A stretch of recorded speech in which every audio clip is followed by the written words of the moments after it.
Today, we will be exploring a case that shocked the entire country, so much so that even the Prime Minister had to publicly apologize. Your daughter should have been safe here, and she wasn't, and I'm sorry for that. This devastating tale begins with a Tinder date, but ends in tragedy inside a hotel room. Poor Grace Mullane, looking to enjoy herself, had no idea these would be her final moments alive. That's because on December 1st, 2018, she decided to meet Jesse Kimzen, a guy that she had matched with on Tinder and had conversations with. Jesse trapped Grace to meet and decided to come to a public place, though she's assured of safety, surrounded by people. Things took off as Grace found a liking to him. They went from one bar to another and enjoyed drinks before they finally decided to head to Jesse's hotel room. She was strangled and murdered in the room. Following morning was supposed to be a joyful occasion, Grace's birthday. Messages from her loved ones started pouring in. Tragically, she would never see them. Meanwhile, Jesse was already busy erasing evidence from his hotel room. At 8 a.m., he made his way to a shopping mall where he purchased a suitcase, sinisterly planning to dispose of Grace's body. Not stopping there, he was also caught on camera entering another store to buy cleaning supplies, determined to cover up heinous acts. Shortly afterward, Jesse also got a rental car, and it was obvious that he wanted to dispose of the body as soon as possible. However, suddenly things took a twist. Jesse did something that will leave shocked. He went on a date with another girl who he had just lined up on Tinder, wearing the same clothes the night before. He met the unsuspecting woman at a bar. Thankfully, the date was short-lived. The woman, perhaps picking up on Jesse's unsettling demeanor, quickly excused herself and left, narrowly avoiding what could have been a catastrophic counter. Later that night, however, Jesse is seen taking a carpet cleaner to his room, along with a few other cleaning materials.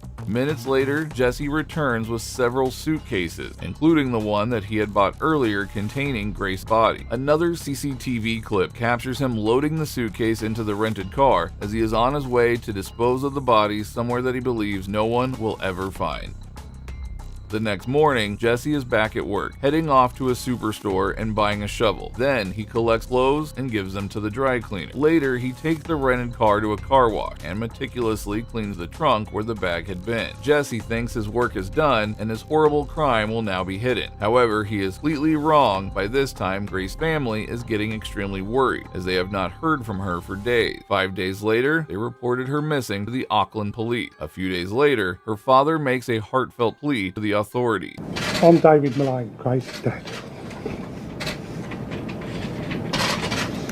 Just take a Thomas phone. Thank you for coming today. As you know, Grace has been missing for several days.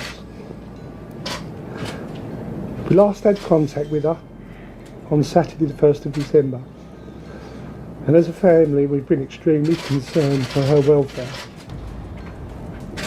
Grace is a lovely, outgoing, fun-loving, family-orientated daughter.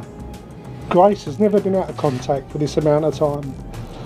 She's usually in daily contact with either her mother, myself, her two brothers, members of the family on social media. She arrived here on the 20th of November and has been bombarding us with numerous photographs and messages of her adventures. We are all extremely upset, and it is very difficult at this time to fully describe the range of emotions we are going through.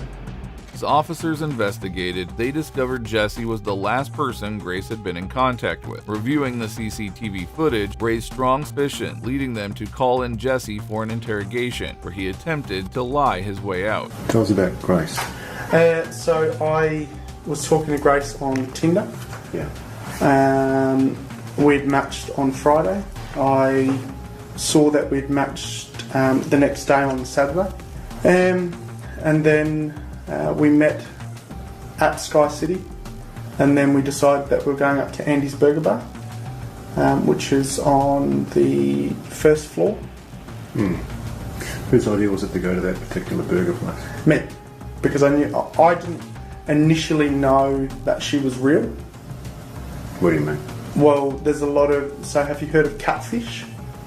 No. So catfishing is where someone uses your profile or uses your photos and pretends to be you and then meets and you're a completely different person. During the interrogation, Jesse acted calm and denied everything, trying to bluff his way through. But little did he know the cops had a string of evidence to link him with the heinous crime.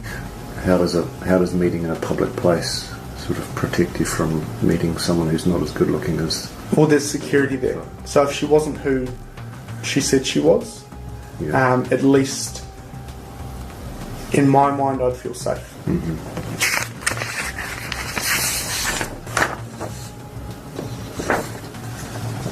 Yeah, that's us. Down there? Yep. So she's going that way, and I'm going across the street. I go down Queen Street.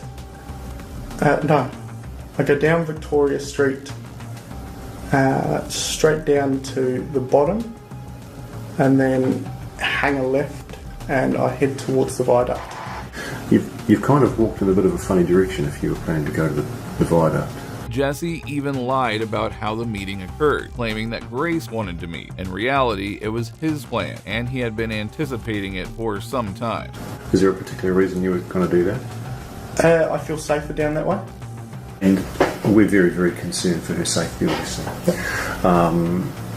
It's entirely possible that she's been the victim of foul play. Okay. You understand what that means? Yeah. What would your feelings be about providing us with a voluntary DNA sample in the event that we can compare that against something? Would you be happy with Yeah, that? 100%. I mean, I know I haven't done anything wrong, so I'm happy to do it. Okay. At this stage, we don't know what's happened to this girl. Okay. It's possible that somebody has killed her. Okay. You Okay. understand that? Yeah. She might, when I say foul play, I mean that someone might have murdered her. Don't know if she's been murdered or not yet. She may be alive and well. Okay. But she might also be dead. Okay. Okay? And it could be that you've done it.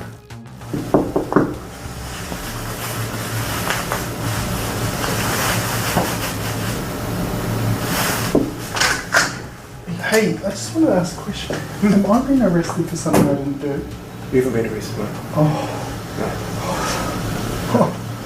I was like, holy shit. Jesse showed quite a lot of emotions after he came to know that he wasn't arrested for something. However, due to inconclusive evidence, he was released and the interview is over. However, the officers continued their investigation. When they examined Jesse's apartment, they found traces of Grace's blood. This was enough to directly link him to her murder, prompting them to call him in for another interrogation. However, Jesse would say something that will leave you all shocked. That you're willing to speak to us about the events of last Saturday. Is that correct? Yes.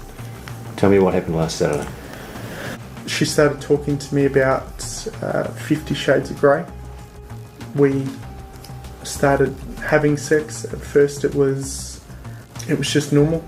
And then she asked me if we could get into bondage, having, I guess, more violent sex. We ended up on the floor, and then she told me to hold her throat. So I went into the shower, and then all I remember is falling asleep in the shower. I need to stop. I need to go.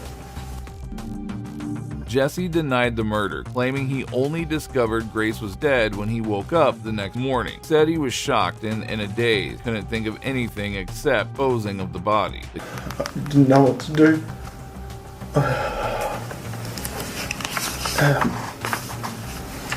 I went downstairs and I was just, I don't know, I was all over the place.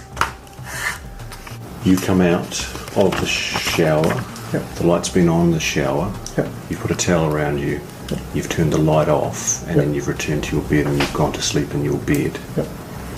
And at that point, when you exit the shower, you don't look around, but your assumption from the silence, I thought that she had gone.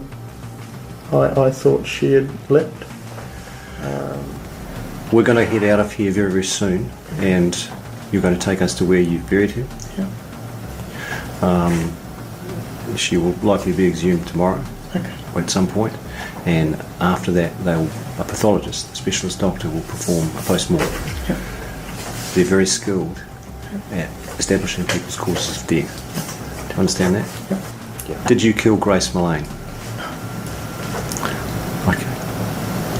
Jesse Kimzen, you're under arrest for the murder of Grace Mullane. The killer tried to save himself by using the 50 Shades of Grey story. Such attempts are often made by lawyers to reduce the sentence and to make the murder seem like an accident. However, the officers soon discovered Grace's body. Forensic analysis revealed bruises on her arms and chest, and the doctor confirmed that considerable pressure had been applied to her neck for 4 to 5 minutes, leading to her death by strangulation. Later, New Zealand's then Prime Minister Jacinda Ardern held a press conference where she apologized to Grace's family. And what they will be experiencing and feeling right now. And my thoughts and prayers are with her father David, who is in the country, her mother Gillian, who cannot be here, and her wider family, friends, and loved ones. And so, on behalf of New Zealand, I want to apologise to Grace's family.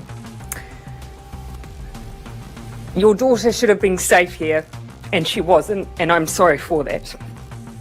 I've advised the family through the police that if there is anything we can do to assist, we are here to help with that. Shortly after, Jesse was charged with the murder of Grace Mullane. During the court trial, Jesse's attorney argued that it was a sexual misadventure and not a murder. They claimed that Jesse was simply terrified of what happened later and was adamant about hiding the body. However, fortunately, he was later found guilty and then was sentenced to life in prison. However, this wasn't the end, as after his trial, a couple of women came forward and claimed that Jesse had also them earlier. He was found guilty of those charges as well, and was further sentenced to 11 more years on top of his life sentence. Well, that brings us to the end of this video. Today we uncovered the shocking murder of Grace Mullane and how the officers tracked down the suspect. This case highlights the crucial importance of CCTV footage, which played a key role in exposing the heinous crime. It is deeply saddening to reflect on what happened to poor Grace and how swiftly one life can be tragically taken. If you agree with me, please support us by liking this video. Also, if you enjoyed this video, watch these satisfying moments when these hero police officers rescued kids from dangerous predators. Oh God, oh my God, the FBI is involved in it, so